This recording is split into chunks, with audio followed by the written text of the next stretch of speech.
Bonjour à tous, bienvenue dans l'interview. Notre invité ce midi est Michael Verbouweyde. Bonjour. Bonjour. Vous êtes, pour vous présenter, un des futurs élus du PTB au Parlement régional bruxellois. Tout à fait. Vous étiez tête de liste lors des élections et auparavant, vous étiez permanent du PTB ? Non, moi je travaille à la Ligue des familles. Je suis au service études de la Ligue des familles. Je m'occupe des matières scolaires. C'est vraiment mon dada, c'est l'école. Alors, peut-être une première réaction à l'actualité. On vient de voir dans le journal Bardo-Wever, mission d'information prolongée jusqu'au 10 juin. Je sais qu'il a eu un petit entretien avec le top du PTB. La première réaction, c'est quoi ? Bonne chance à lui ou... Écoutez, bonne chance à lui, je ne sais pas. En tout cas, j'ai peur de ce qui va nous sortir comme gouvernement et comme mesure d'austérité. C'est ça qui nous fait peur. Nous, ce qu'on pense surtout, c'est qu'on est, au-delà de la formation du gouvernement, nous, on veut vraiment prôner la formation d'un front contre les mesures d'austérité qui vont arriver dans les prochaines années. C'est ça notre priorité. Après, ce qui se passe au niveau du gouvernement, bon, voilà. Ça, au fédéral, PTB et NVA, ça n'arrivera jamais ensemble. Je pense que ça va être difficile, effectivement. Ouais. Les vues sont assez opposées. Alors, vous avez eu une délégation qui était composée de Peter Martens, qui est le président du parti, et de David Pestio, qui est un des permanents, directeur du service études, qui ont rencontré Loreton Koelings hier. Donc là, on parle maintenant de négociations régionales bruxelloises. Est-ce qu'on peut imaginer que le PTB participe à une coalition bruxelloise ou pas ? Nous, on y a été en étant vraiment serein, la porte est ouverte, on a mis en avant nos priorités, et ça qui pour nous était important, c'est qu'on a reçu un mandat de l'électeur, on a été élus sur base d'un programme qui est issu d'une enquête auprès de 40 000 personnes en Belgique, et c'est ça qu'on a été défendre auprès de Loreton Koelings. Comment ça s'est passé hier soir ? Vous avez eu des échos de l'entretien ? Oui, donc ça s'est bien passé. La première chose qu'on a mise en avant, c'est la question de la fin de l'apartheid linguistique, des séparations qui a un peu absurde selon nous à Bruxelles. Apartheid, c'est pas un mot un peu fort ? Écoutez, quand on regarde ce qui se passe, par exemple, au niveau des listes électorales, où on doit absolument choisir francophone, néerlandophone, pour nous, c'est vraiment quelque chose qui est hérité du passé, qui ne colle plus du tout à la réalité des Bruxellois. On a mis en avant comme premier point, c'était évidemment le fait qu'on puisse déposer des listes bilingues. Et après, c'est lié à ça aussi, toute une vie bilingue, que ce soit au niveau de l'école, un enseignement réellement bilingue à Bruxelles, des crèches bilingues, une vie associative bilingue. Pour l'instant, il y a vraiment un apartheid linguistique. Je donne un exemple concret, il y a une école secondaire à Beaulieu qui était coupée en deux dans les années 70. Et quand je dis coupée en deux, c'est littéralement coupée en deux, une partie francophone, une partie néerlandophone. Ils ont même été jusqu'à couper le terrain de football en deux. Donc pour vous dire à quel point, pour nous, c'est vraiment une politique qui est héritée du passé, qui ne colle plus du tout à la réalité. On pense que les gens, ils ont envie de vivre ensemble. Et vous n'avez pas remis des demandes sociales ? Alors si, évidemment. Évidemment. Donc il y a 3 thématiques socio-économiques qu'on a mises en avant. La première, c'est évidemment le logement. Donc on sait qu'il y a une crise du logement ici à Bruxelles. 45% d'augmentation dans les loyers sur les 10 dernières années. 731 logements sociaux en moins sur les 10 dernières années aussi. Parce qu'il y en a un certain nombre en travaux. Aussi, oui, c'est ça. Mais aussi, on ne construit plus assez de logements sociaux. Et donc nous, on a mis comme premier point en avant, c'est que le public, de nouveau, réinvestisse le marché du logement, le marché locatif ici à Bruxelles, notamment par la création dans les 10 prochaines années de 50 000 logements sociaux de qualité à Bruxelles. Et est-ce que vous savez ce que Loreton Koelings a répondu ? Elle était ouverte, elle a pris note, elle était vraiment... en tout cas, c'était plus cordial qu'avec Bardo-Wever. Au niveau fédéral. Est-ce qu'on peut imaginer, je repose ma question, que le PTB monte dans une coalition à la région ? Vous seriez capable de le faire ou pas ? Écoutez, nous, la porte est ouverte. C'est un nouveau parti qui a des nouveaux élus. Vous avez 4 élus au Parlement régional bruxellois. Ouais. Nous, on a toujours dit que si c'était pour monter au gouvernement, pour chasser les chômeurs, appliquer les mesures d'austérité de l'Europe et faire en sorte qu'il y ait moins de logements sociaux, par exemple, ce sera sans nous. Nous, si c'est sur base d'un programme positif, un programme progressiste, on est prêt à le faire. On l'a vu qu'à Borgerau, dans une majorité communale à Anvers, on est dans une majorité. Donc, on est prêt à prendre nos responsabilités. Mais ce n'est pas à n'importe quel prix. On est prêt à faire des compromis, mais pas à faire des compromissions. Et vous pouvez être dans une majorité avec le Parti socialiste, alors que vous avez tapé dessus beaucoup pendant la campagne ? Écoutez, nous, on a tapé surtout sur les mesures libérales qui ont été prises, les mesures d'austérité qui ont été prises par tous les gouvernements de ce pays. Et alors oui, évidemment, tous les partis traditionnels ont été mêlés à un niveau ou à un autre à cette politique d'austérité. On s'est quand même beaucoup posé la question de savoir si le vote PTB était un vote utile ou si ce n'est pas juste un vote de contestation qui ne sert pas à grand-chose pour les électeurs au lendemain de l'élection.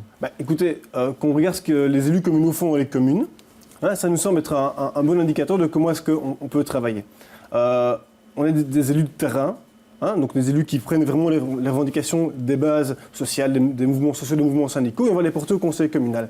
Et en les portant au conseil communal, on va aussi amener la population pour essayer d'apolitiser, de l'informer, de la sensibiliser aux enjeux qu'il y a. Et on voit que ça peut peser. Donc je vais prendre un exemple, j'ai pris un petit tract d'une campagne qu'on a menée à Molenbeek. On a un élu communal à Molenbeek qui s'appelle Dirk de Blok. Il a pris une problématique qui vivait chez les gens, à savoir le fait que les gens voulaient créer des classes bilingues. Alors, il a non seulement porté le point au niveau du conseil communal, mais il a aussi fait toute une campagne. Donc, il a fait toute une campagne de sensibilisation. Il a organisé des conférences, il a organisé des pétitions, des actions devant le conseil communal pour mettre le point à l'ordre du jour du conseil communal et mettre la pression. Et concrètement, qu'est-ce que ça a donné? C'est que les écoles, deux écoles communales à Molenbeek vont commencer l'immersion dans les prochaines années. Donc, on voit qu'on peut avoir un impact sur le pouvoir.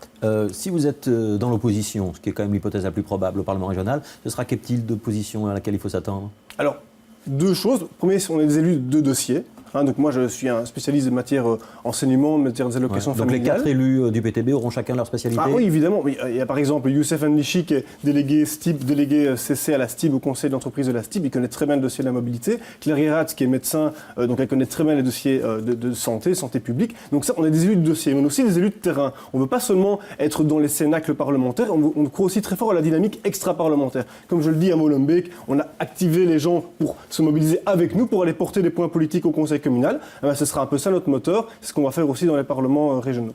Et ce sera une tribune pour vous, le Parlement régional? Clairement, nous, notre objectif d'être élu, c'est pas seulement de siéger au Parlement, c'est d'être une tribune pour nos revendications, et pour les revendications, comme j'ai dit, qui viennent du peuple, puisqu'on a vu que notre programme, il vient d'une enquête auprès de 40 000 personnes. Et donc ça, c'est aussi ça qu'on va porter au Parlement. Alors, il y a 2 élus au Parlement wallon, 2 élus au Parlement fédéral et donc 4 élus au Parlement bruxellois. Ça veut dire jackpot au niveau de la dotation pour le PTB? Jackpot, j'ai pas encore les chiffres. J'ai vu quelques centaines de milliers d'euros. Plusieurs centaines de milliers d'euros. Voilà. Mais ce qui est clair, c'est que nous, on va utiliser aussi... Pour un petit parti, honnêtement, c'est une belle somme. Ouais, ça va être une belle somme, mais ça va surtout nous aider à nous faire connaître. On a vu durant la campagne qu'on avait encore un défi de se faire connaître largement par la population.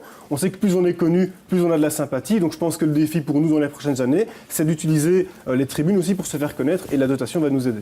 Alors, je voudrais vous proposer quelques questions posées par des téléspectateurs.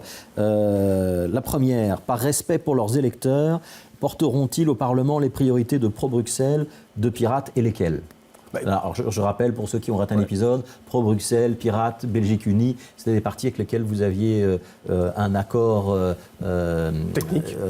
Oui, mais qui permettait donc de franchir le seuil des 5%, et c'est un peu grâce à eux que vous êtes élus. C'est surtout grâce à nos voix qu'on est élus. Il faut rappeler que le seuil antidémocratique de 5%... Vous étiez en dessous de la barre des 5%. Hein. Oui, mais justement, le premier problème, c'est le seuil antidémocratique. 3,8%. On a 3,8, 86% au régional, plus de 4% au fédéral. Donc nous, on a un mandat de notre électeur par rapport à nos priorités, à notre programme qui vient d'une enquête auprès de 40 000 personnes. C'est celui-là en priorité qu'on va défendre. Après, ça n'empêche pas qu'on puisse avoir des points de convergence avec d'autres partis, mais en priorité, c'est notre programme qu'on va défendre. Oui, mais ça veut dire quand même que sans l'accord de groupement de liste... technique, groupement technique. Vous ne seriez pas passé. Oui, mais quand on regarde, nous, le premier problème qu'on dit, c'est de nouveau le seuil antidémocratique de 5%. À Anvers, Peter Mertens, notre président, n'a pas été élu à cause du seuil de 5%. Il fait 26 000 voix de préférence. Il fait la 8e meilleur score en voix de préférence de la province d'Anvers. Mathématiquement, il est élu, mais à cause du seuil de 5%, il n'est pas élu. C'est ça qu'on veut combattre. Ouais. Est-ce que vous avez remercié Pro-Bruxelles, le Parti Pirate on les a contactés. Après, c'est pas de notre faute si eux n'ont pas d'élus. C'est aussi qu'il faut se rendre compte. Ouais. C'est un bon score pour vous, 3,8%?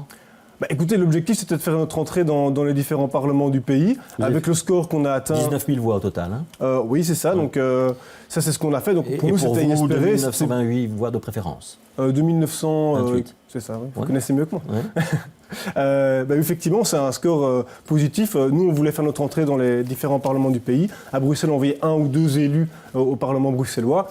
Je pense que l'objectif, il est atteint. Ouais. Alors, autre question d'un internaute. Que proposez-vous au niveau de la bonne gouvernance, sur le nombre de communes à Bruxelles, sur le Parlement et le nombre de mandataires?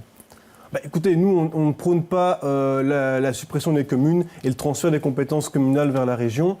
On pense que les communes, c'est un élément essentiel et important pour un degré de proximité avec le citoyen. Donc ça, c'est quelque chose qu'on veut conserver. Après, ça ne veut pas dire qu'il ne peut pas y avoir des réaménagements, mais on veut conserver les communes quand même malgré tout. Donc on conserve les 19 communes? Oui, il n'est pas du tout question de supprimer les communes dans notre programme. On a besoin de ce lien très proche politique citoyen au niveau communal.